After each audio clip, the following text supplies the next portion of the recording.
Hello, everybody. I'm sorry I can't come to your school this Christmas time.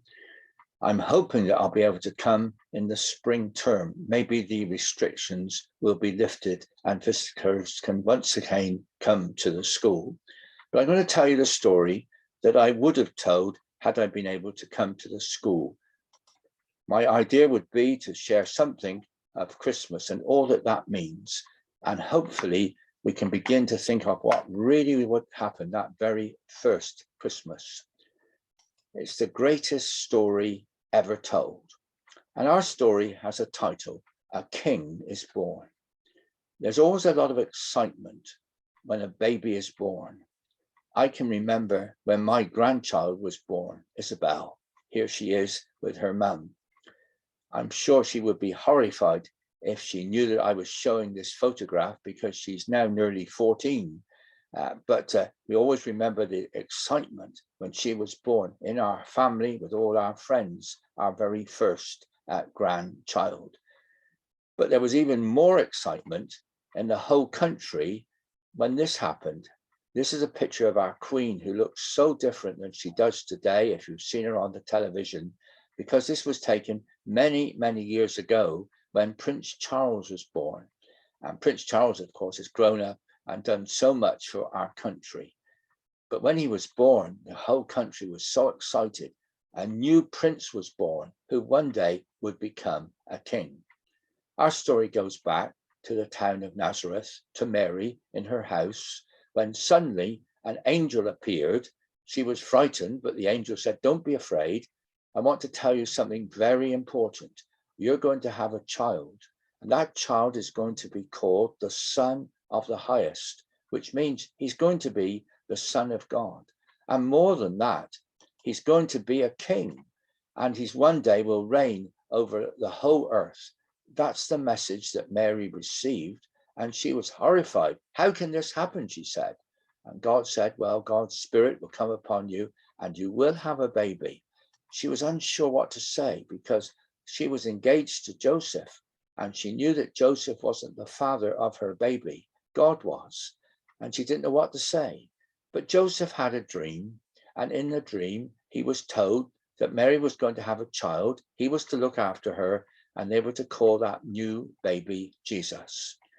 Well, everything was getting ready for the baby to be born when suddenly the Roman soldiers told everybody in Nazareth they had to go to the place where they were born.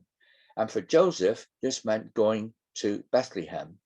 Probably many of you who are listening to me were born in Poole Hospital or maybe Bournemouth Hospital, not very far to go to the place where you were born. But perhaps some people in the school came from distances.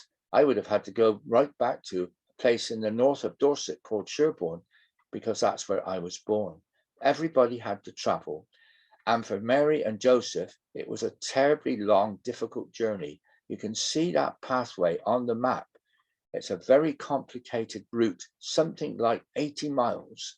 And in those days, there was no transport, of course. As far as we know, Mary rode on a donkey and Joseph walked something like 60 to 80 miles. It probably took them a week. They would travel a little distance, find a place to stay for the night, go on a bit further. But eventually they got to Bethlehem.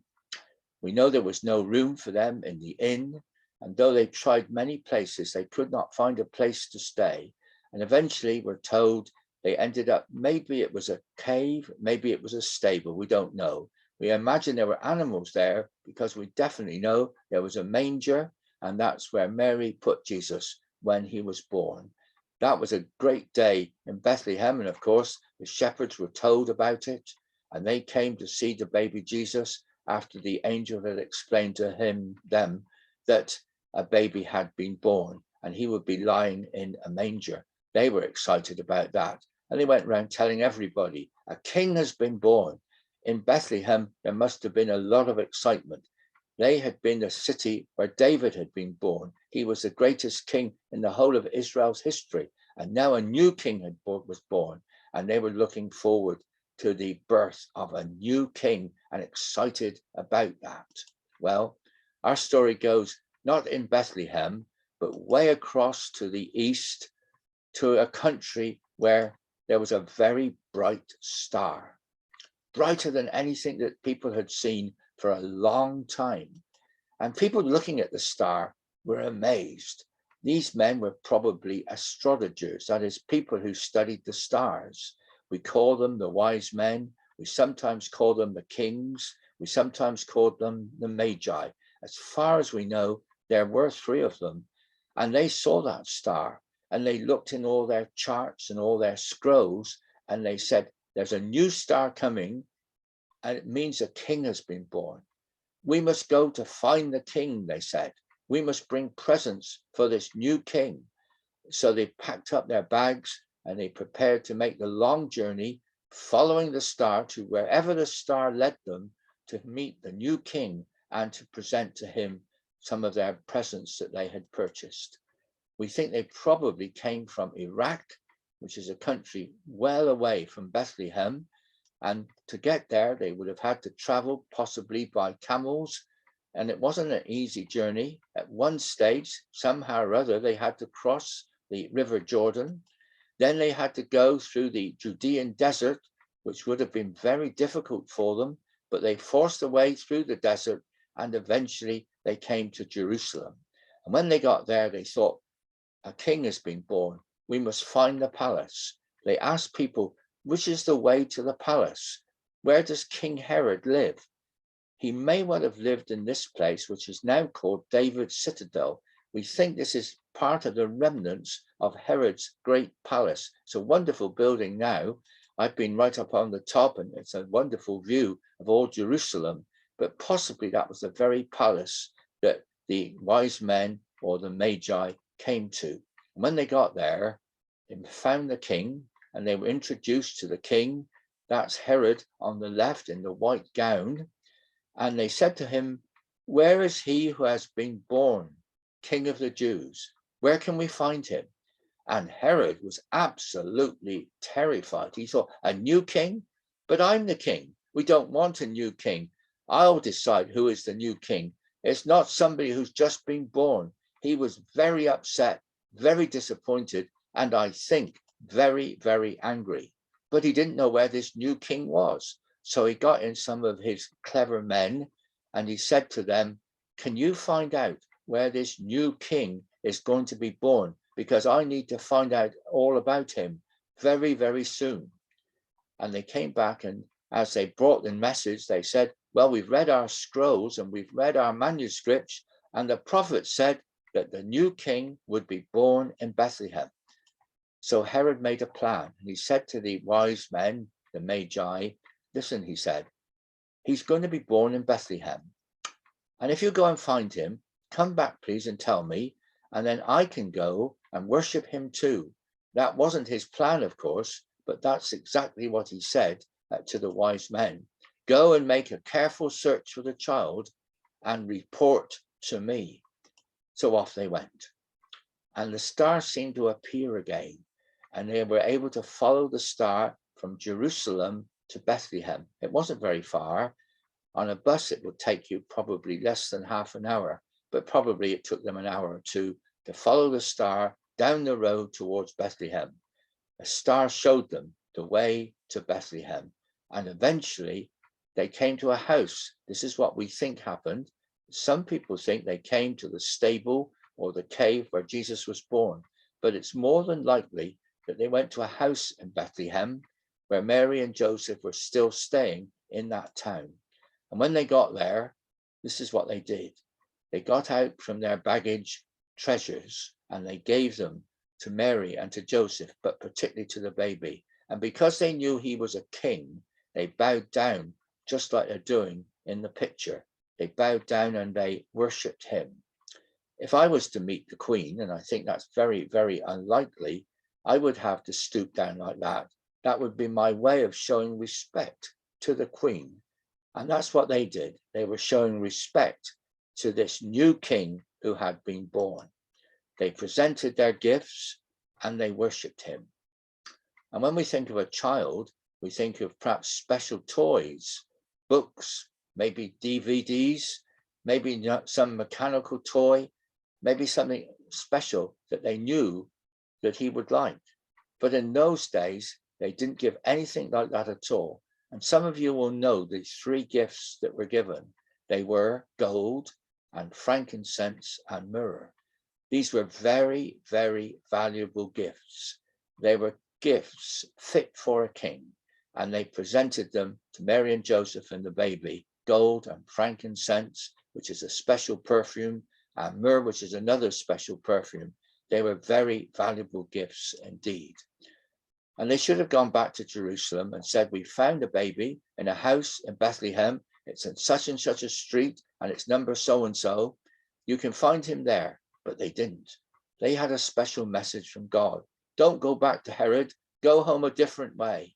So they set out again to go way back to the east, across the desert, across the river, back to their home country. They had found the king, and they had presented their treasures and their gifts to him. The wise men went home another way.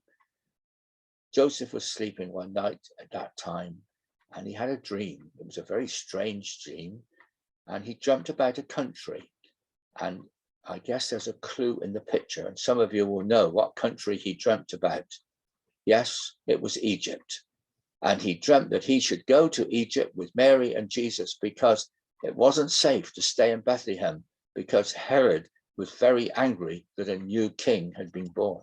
So they set off to Egypt. It was another very long journey, but eventually perhaps they saw the pyramids in the distance, and they came near to Bethlehem, to Egypt. They found a place where they could stay and where they would be safe. You can see the distance that they went. The red arrow by Judea marks Bethlehem. The red arrow marks Egypt, and they went all that way. And eventually they returned from Egypt right away back to Galilee, to Nazareth. So you can see there was a lot of traveling in those days, which was very difficult indeed, with poor roads, hot climate, nowhere always to stay at the end of the day. It was very difficult for them. But King Herod was getting angrier and angrier. Where were the wise men, the Magi? Why hadn't they come back? And eventually he realized that they weren't coming back. They had tricked him, and he didn't like that at all. And he thought to himself, that new king may still be in Bethlehem. He could be as old as 2 by now. Things have gone on, months had passed. And he thought, there's only one thing to do. I'd better send my soldiers, and they better kill every boy who's at least 2 years old, and make sure that the king who was born is got rid of. And so the soldiers did that terrible thing. You can imagine how awful that was and how sad it was in Bethlehem that day. But fortunately, Mary and Joseph and Jesus were safe. And eventually they heard that Herod had died, and it was safe to return to Israel. So they came from Egypt, followed the route way, past Jerusalem, past Bethlehem, past the Jordan River, and eventually they came to Nazareth. And that's where they stayed. And that's where Jesus grew up. His father was a carpenter. We think possibly Jesus followed his father and also became a carpenter too. And they were safe and very happy in Nazareth. A king had been born, and one day Jesus will be a king. We know that, but we know that at that time he was a very special baby indeed. Something to think about, something to reflect about from our story of the King is born. Here's the first thing. The wise men brought their treasures, and as I suggested in the story, they brought gold and frankincense and myrrh. And King Herod was troubled. He obviously was. He didn't want a rival. He didn't want another king. And he did everything that he could to stop that king being able to grow up and one day be important enough to become a king. And we can bring our thanks to God for sending Jesus. The whole meaning of Christmas is Jesus came, and we celebrate his coming to Bethlehem and eventually to Nazareth. And we give thanks to God that he sent Jesus into the world. And that's why we have Christmas. And we should celebrate that. I know we shall have lots of presents, lots of parties and all sorts of things to enjoy at Christmas time. But just remember the true meaning of Christmas and see if you can remember those words, the treasures Herod troubled and giving thanks to God. We wish you a very happy Christmas, and we hope you won't forget what the real meaning of Christmas is. And I hope that perhaps next term I'll be able to come and tell you another Bible story and see if you can remember some of the things that you've heard in this story here today. Thank you very much.